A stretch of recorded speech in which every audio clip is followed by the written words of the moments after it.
माँ काली की कथा भारतीय पौराणिक ग्रंथों और लोक कथाओं में बहुत महत्वपूर्ण मानी जाती है। माँ काली को शक्ति, विनाश और पुनर्जन्म की देवी के रूप में पूजा जाता है। उनकी कथा विभिन्न पुराणों और तंत्र शास्त्रों में विस्तार से वर्णित है। यहाँ माँ काली की एक प्रमुख कथा दी गई है। माँ काली और रक्तबीज की कथा। कथा के अनुसार एक बार असुरों ने देवताओं पर आक्रमण कर दिया। इन असुरों में सबसे भयानक असुर था रक्तबीज।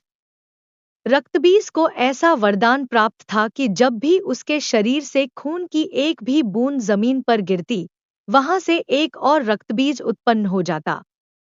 इस कारण उसे मारना असंभव हो गया था। देवताओं ने इस समस्या के समाधान के लिए मां दुर्गा का आह्वान किया। मां दुर्गा ने अपनी भयंकर शक्ति का रूप धारण किया, जिसे मां काली कहा जाता है। मां काली ने युद्धभूमि में प्रवेश किया और असुरों का विनाश शुरू कर दिया। मां काली ने अपने त्रिशूल और तलवार से रक्तबीज का वध करना शुरू किया, लेकिन उसकी खून की बूंदें गिरने से और अधिक रक्तबीज उत्पन्न हो जाते।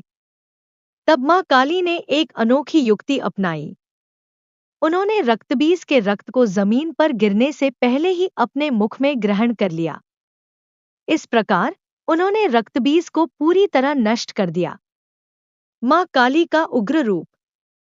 रक्तबीज का वध करने के बाद भी मां काली का क्रोध शांत नहीं हुआ। वह इतनी उग्र हो गई कि उन्होंने पूरे संसार को नष्ट करने का निश्चय कर लिया। सभी देवता भयभीत हो गए और भगवान शिव से प्रार्थना की। भगवान शिव मां काली को शांत करने के लिए उनके रास्ते में लेट गए।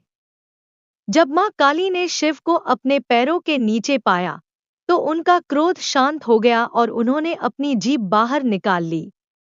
यह दृश्य मां काली की मूर्तियों और चित्रों में प्रसिद्ध रूप से दिखाया जाता है।